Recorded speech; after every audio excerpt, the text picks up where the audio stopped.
இந்தியாவின் சாலைகளில் இன்று ஒரு புதிய எரிபொருளைக் கொண்டு வாகனங்கள் ஓடுகின்றன.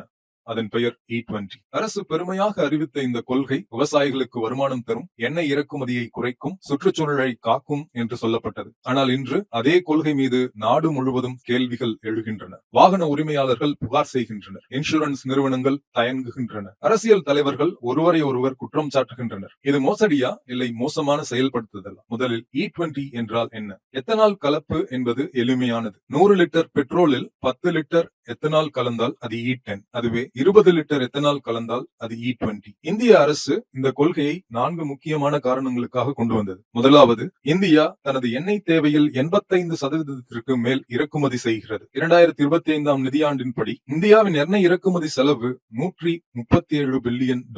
20% எத்தனால் கலப்பின் மூலம் $28 பில்லியன் அளவிற்கு வெளிநாட்டு செலாவணியை சேமிக்க முடியும் என்று அரசு கணக்கிட்டது. இரண்டாவது, விவசாயிகளின் வருமானத்தை உயர்த்துவது. கரும்பு மற்றும் அரிசி உள்ளிட்ட பயிர்களிலிருந்து எத்தனால் தயாரிக்கப்படுவதால் எத்தனால் ஆலைகள் விவசாயிகளிடமிருந்து நேரடியாக பயிர்களை வாங்கும் போது அவர்களுக்கு கூடுதல் வருமானம் கிடைக்கும் என்று எதிர்பார்க்கப்பட்டது. மூன்றாவது, எத்தனால் பெட்ரோலை விட சுத்தமாக எரியும் பொருள். இது கார்பன் உமிழ்வை குறைத்து காலநிலை மாற்ற இலக்குகளை அடைய உதவும். நான்காவது, எத்தனாலை உள்நாட்டிலேயே தயாரிக்க முடியும் என்பதால் சவுதி அரேபியா, ஐக்கிய அரபு அமீரகம் போன்ற எண்ணெய் ஏற்றுமதி நாடுகளை சார்ந்திருப்பது குறையும். America, Brazil, France, Germany, Canada, Thailand ஆகிய நாடுகளும் எத்தனால் கலந்த எரிபொருளை பயன்படுத்துகின்றன. எனவே கேள்வி இதுதான், இவ்வளவு நாடுகள் இதை செய்தும் இந்தியாவில் மட்டும் இது ஏன் பிரச்சனையாக மாறியது? E20 பெட்ரோல் குறித்த எரிபொருள் கொள்கையை பாஜக அரசு 2030ஆம் ஆண்டுக்குள் நிறைவேற்ற திட்டமிட்டிருந்தது. ஆனால் அதை 5 ஆண்டுகளுக்கு முன்னதாகவே 2025இல் நிறைவேற்றதுதான் இந்த பிரச்சனைக்கு காரணம். தற்போது 2026ஆம் ஆண்டில் இது நாடு முழுவதும் இயல்பான எரிபொருளாக மாறிவிட்டது. பல பெட்ரோல் பங்குகளில் இப்போது பியூர் பெட்ரோலுக்கு வாய்ப்பே இல்லை. வேகமான செயல்படுத்தல் பொதுவாக நல்லதாகவே கருதப்படும். ஆனால் இந்த விஷயத்தில் இது நேர்மாறான விளைவை ஏற்படுத்தியது. அதிக செலவு, குறைந்த செயல்திறன் மற்றும் நுகர்வோருக்கு எந்த தேர்வும் இல்லாத நிலை. பெட்ரோலின் ஆற்றலோடு ஒப்பிடும்போது எத்தனாலின் ஆற்றல் 34% குறைவு. எனவே E20 எரிபொருளில் ஓடும் வாகனம் அதே தூரத்தை சென்றடைய அதிக எரிபொருளை எரிக்க வேண்டும். இதன் காரணமாக மைலேஜ் குறைகிறது. நித்தி ஆயோக் ஆவணத்தின்படி E0க்காக வடிவமைக்கப்பட்ட 4 சக்கர வாகனங்கள் E20இல் ஓடும்போது அது 6 முதல் 7% வரை மைலேஜ் குறைவை சந்திக்கின்றன. 2 சக்கர வாகனங்களில் இது 3 முதல் 4% வரை இருக்கிறது. 1000 கிலோமீட்டர் பயணத்திற்கு 4 லிட்டர் கூடுதலாக எரிபொருள் தேவைப்படுகிறது. பெட்ரோல் விலை லிட்டருக்கு $100 எனில் அது 1000 கிலோமீட்டருக்கு $400 கூடுதல் செலவை தருகிறது. இந்த இழப்பை சரி செய்ய எத்தனால் கலந்த எரிபொருள் மலிவாக இருக்க வேண்டும் என்று நித்தி ஆயோக் பரிந்துரைத்தது. ஆனால் நடைமுறையில் பெட்ரோல் விலை குறையவே இல்லை. நுகர்வோர் செலுத்துவது பெரும்பாலும் பெட்ரோலின் விலை அல்ல, அதன் மீதான வரியின் தாக்கம். E20 பெட்ரோலால் மைலேஜ் குறைந்தது, அதே சமயம் விலையும் குறையவில்லை. இதுவே மக்களின் அதிருப்திக்கு முக்கிய காரணம். இரண்டாவது பிரச்சனை, ஒவ்வொரு வாகனமும் இன்னும் எத்தனாலுக்கு தயாராகவே இல்லை. மழையில் வைக்கப்பட்டிருந்த இரும்பு கம்பை எப்படி மெதுவாக துருப்பிடிக்குமோ அதே போல் எத்தனாலிலும் காரின் உள்ளே செயல்படுகிறது. எத்தனால் காற்றிலிருந்து ஈரப்பதத்தை உறிஞ்சுகிறது. காலப்போக்கில் இது எரிபொருள் அமைப்பை சிதைக்கிறது. ரப்பர் குழாய்கள் வெடிக்கின்றன, சீல்கள் கடினமாகின்றன, பம்புகள் செயலிழக்கின்றன. இதை சரி செய்வது ஒரு சாப்ட்வேர் அப்டேட்டை போன்றது அல்ல. வலுவான பம்புகள், பெரிய இன்ஜெக்டர்கள், எத்தனாலுக்கு ஏற்ற குழாய்கள் தேவை. நித்தி ஆயோக் ஆவணமே வாகன தயாரிப்பாளர்களுக்கு இயந்திரங்களை மீள் வடிவமைக்க குறைந்தது 4 ஆண்டுகள் முதலேயே முன்னறிவிப்பு தேவை என்று கூறுகிறது. மாருதி சுசுகி பழைய கார்களுக்கு 4000 முதல் 6000 வரை செலவாகும் E20 மேம்படுத்தல் கிட்களை திட்டமிட்டுள்ளது. ஹீரோ மோட்டார் கார் 2023 ஏப்ரல் மாதத்திற்கு முன் தயாரிக்கப்பட்ட பைக்குகளுக்கு மாற்றங்கள் தேவை என்று கூறியுள்ளது. இன்று விற்கப்படும் E20 ரெடி கார்களில் கூட அவற்றின் இயந்திரங்கள் இன்னும் E10களாகவே வடிவமைக்கப்பட்டுள்ளன. எத்தனால் கொள்கை வேகமாக அமல்படுத்தப்பட்டது.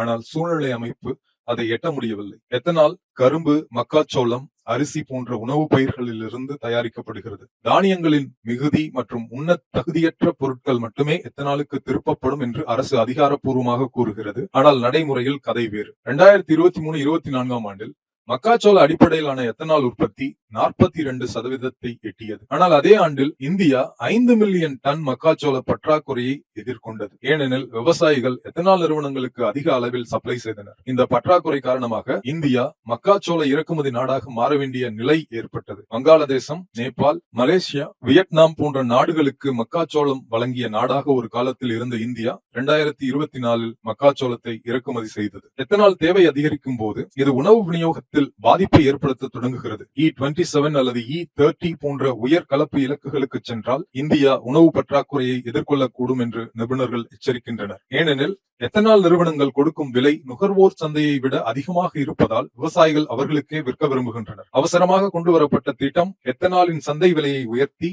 மலிவான எரிபொருள் மற்றும் தூய சுகாதாரம் என்ற நோக்கத்தையே தோற்கடித்தது. E20 முதலில் அறிமுகப்படுத்தப்பட்ட போது இன்சூரன்ஸ் நிறுவனங்கள் ஒரு பெரிய வெடிகுண்டை தூக்கி வீசின. ஆக்கோ நிறுவனம் தவறான எரிபொருளை பயன்படுத்துவது இன்சூரன்ஸ் கோரிக்கையை செல்லாததாக்கும் என்று பகிரங்கமாக அறிவித்தது. E10க்கு ஏற்றதாக வடிவமைக்கப்பட்ட காரில் E20 பெட்ரோல் பயன்படுத்தப்பட்டு என்ஜின் பழுதானால் கோரிக்கையை ஏற்கப்படாது என்றும் இது மொத்த அலட்சியத்தின் கீழ் வருகிறது என்றும் ஆக்கோ பதிலளித்தது. அரசே கட்டாயப்படுத்திய எரிபொருளால் காரின் என்ஜின் பழுதானால் முழு செலவையும் நுகர்வோரே சுமக்க வேண்டிய நிலை எழுந்தது. அதிக செலவு, சாத்தியமான பழுதுகள், ஜீரோ இன்சூரன்ஸ் பாதுகாப்பு இது மக்களுக்கு மிகப்பெரிய பிரச்சனையாக உருவாகியுள்ளது. ஆனால் வாகன தொழில் தலைவர்கள் வேறு கோணத்தில் பேசுகின்றனர். SIAM அமைப்பின் தலைவர் பிரசாந்த் பானர்ஜி இந்த அச்சக்கதைகளை தவறான தகவல் என்று நிராகரித்தார். SIAM உறுப்பினர்கள் நடத்திய ஃபுல் 6 மாத கால சோதனைகளில் சுமார் 1 லட்சம் கிலோமீட்டர் தூரம் வாகனங்கள் ஓட்டப்பட்டு E20ஆல் எந்த அசாதாரண செயல்திறன் பாதிப்பும் ஏற்படவில்லை என்று அவர் கூறினார். இருமுகங்கள் கொண்ட உண்மை இது. ஒரு புறம் ஆபத்தை சுட்டிக்காட்டும் இன்சூரன்ஸ் கம்பெனிகள், மறுபுறம் எல்லாம் சரியாக இருக்கிறது என்று வலியுறுத்தும் தயாரிப்பாளர்கள். லட்சக்கணக்கான இந்திய ஓட்டுநர்களுக்கு E20 ஒரு சாம்பல் வண்ண மண்டலத்தில் நிற்கிறது. மகாராஷ்டிரா மற்றும் உத்தரப்பிரதேசம் போன்ற மாநிலங்களில் ஏற்கனவே நீர் பற்றாக்குறையை எதிர்கொள்கின்றன. ஒன்றிய உணவு செயலாளர் சஞ்சீவ் சோப்ரா இது பற்றி கூறுகையில், கரும்பிலிருந்து 1 லிட்டர் எத்தனால் தயாரிக்க 3630 லிட்டர் நீர் தேவைப்படுகிறது என்றும், மக்காச்சோளத்திலிருந்து தயாரிக்க 4670 லிட்டர் நீர் தேவை என்றும் குறிப்பிட்டுள்ளார். இந்த நீர் நெருக்கடி பற்றி அமைச்சர் நிதின் கட்கரியிடம் கேட்டபோது அவர் நாட்டில் தண்ணீர் பற்றாக்குறை இல்லை என்றும், ஓடும் நீரை நடக்க வைக்க வேண்டும் என்றும், நடக்கும் நீரை நிற்க வைக்க வேண்டும் என்றும், நிற்கும் நீரை நிலத்தில்